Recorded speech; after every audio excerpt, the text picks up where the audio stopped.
Hello అండి, నమస్తే. బాగున్నారా?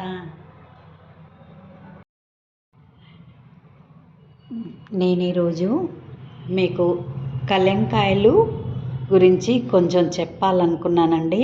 ఎందుకంటే ఈ కలంకాయలు మనం రుచి కోసమే కాకుండా ఆరోగ్యాన్ని ఇస్తుందని నేను తెలుసుకున్నాను. కాబట్టి చింతపండు బదులు మనము ఈ కలంకాయలని వాడుకుంటే చాలా మంచిదంట. అందుకని వీటిని మనము సంవత్సరం అంతా నిల్వ చేసుకునే విధంగా నేను స్టోర్ చేసుకుంటున్నాను. డీప్ ఫ్రిడ్జ్లో నేను వీటిని స్టోర్ చేసుకోవాలనుకుంటున్నాను. ఇది ఇప్పుడు సీజన్ అయిపోతుంది కదండి, ఇక మళ్ళీ మనకి దొరకవు కదా. అందుకని వీటిని ఆరోగ్యాన్ని గురించి మనం ఆలోచించాలి కదా. ఎక్కువ చింతపండు తినడం కూడా అంత మంచిది కాదు. ఇంకా మనము నిమ్మకాయ కూడా వాడుకోవచ్చు, అలాగే ఇది కూడా వాడుకోవచ్చు.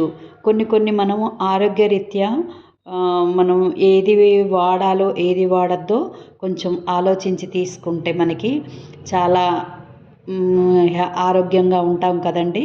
అందుకని నేను ఈరోజు వీటిని స్టోర్ చేయటం గురించి నేను చెప్తున్నానండి. వీటిని నేను డీప్ ఫ్రిడ్జ్లో పెట్టేసి సంవత్సరం అంతా వాడుకోవాలని తెచ్చుకున్నానండి. అక్కడ మార్కెట్లో నాకు దొరికాయి. కొంచెం ఎక్కువ రేటే ఉన్నాయి, అయినా కానీ వీటిని తెచ్చుకున్నాను. ఒక 2 కేజీలు అలా తెచ్చుకున్నాను. మా పిల్లలు కూడా తీసుకెళ్ళారు, ఇంకా నేను కూడా తీసుకున్నాను. వీటిని కొన్ని పచ్చడిలాగా ఊరగాయ పెడతాం కదా, మామిడికాయ పచ్చడి అలాగే పెడతాను. కొన్ని ఏమో పప్పులోకి వాడుకుంటానండి. అంతే, దాని గురించే మీకు ఈరోజు చెప్దామని వీడియో. కలంకాయలు అంటారండి మా దగ్గర, మేమైతే కలంకాయలు అని పిలుస్తాము. ఇవి కొందరేమో ఇంకా వాక్కాయ అని కూడా పిలుస్తారు. ఇవి పుల్లగా ఉంటాయి, పప్పులో వేసుకుంటారని అందరికీ తెలుసు. పచ్చడి కూడా చేస్తామండి మేము. మరి మీరు చేస్తారో లేదో తెలీదు. పప్పులో కూడా వేసుకోవచ్చు, పచ్చడి కూడా చేసుకోవచ్చు. పచ్చడి నేను ఎలా చేస్తానంటే, ఇలా 2 ముక్కలు కట్ చేసి వీటిని మామిడికాయ పచ్చడిలాగే వీటిలో విత్తనాలు తీసేసిన తర్వాత సేమ్ అదే ప్రాసెస్లో మామిడికాయ పచ్చడిలాగానే పెడతాను నేను. ఇంకా ఇవి హెల్త్కి కూడా చాలా మంచిదని తెలిసిందండి. మనం చింతపండు పులుపు బదులు ఇవి వాడటం చాలా చాలా మంచిదంట. ఈ కలంకాయలు వీటిని మనము సంవత్సరం అంతా కూడా నిల్వ చేసుకోవచ్చండి. వీటిని ఎలాగంటే మనము అంటే పచ్చడి రూపంలో తినొచ్చు చేసుకొని, ఇంకా డీప్ ఫ్రిడ్జ్లో కూడా పెట్టుకోవచ్చు. ఇలాగే పచ్చడి ఇంకో రకంగా కూడా చేసుకోవచ్చండి. ఇలాగే కాయలు శుభ్రంగా కడిగి వీటిని ఉసిరికాయ పచ్చడిలాగానే నూనెలో వేయించి ఉడికించి నూనెలో ఉసిరికాయ పచ్చడిలాగా కూడా పెట్టచ్చు అనమాట. అలా కూడా బాగుంటుంది.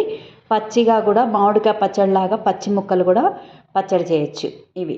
మేము 2 రకాలు కూడా చేస్తామండి. వీటినైతే ఇప్పుడు నేను ఇంకా అయిపోతున్నాయి కదా, ఇక రావు, మనకి సీజన్ అయిపోతుంది కదా. వీటిని తెచ్చుకున్నాను. మా అబ్బాయి కూడా తీసుకెళ్తానని, మా కోడలు పోయిన సంవత్సరము నెక్స్ట్ ఇయర్ తెచ్చుకుంది, ఇక్కడి నుంచి తీసుకెళ్ళిందండి. దుబాయ్కి వెళ్ళారు వాళ్ళు, అప్పుడు తీసుకెళ్ళారు. స్టోర్ చేస్తే సంవత్సరం అంతా నిల్వ ఉందని చెప్పింది. అందుకని ఇక నేను కూడా ఎక్కువగా తీసుకున్నాను. వాళ్ళు కూడా తీసుకెళ్ళారు, డీప్ ఫ్రిడ్జ్లో పెట్టి స్టోర్ చేద్దామని. ఇక నేను ఇలా చేస్తున్నానండి. ఇలా బాక్స్ ఉంటే ఒక బాక్స్లో వేసేస్తున్నాను.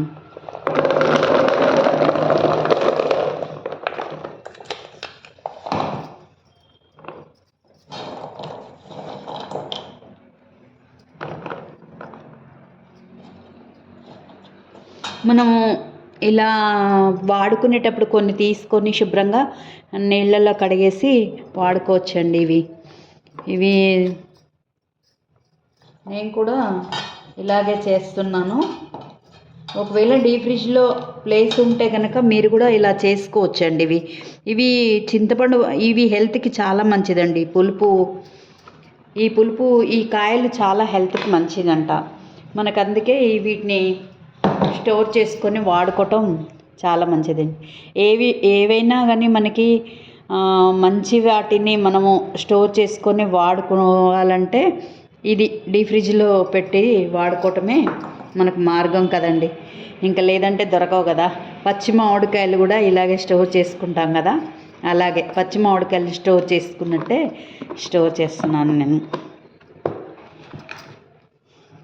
వీటిని డీప్ ఫ్రిడ్జ్లో పెడతాను ఇప్పుడు.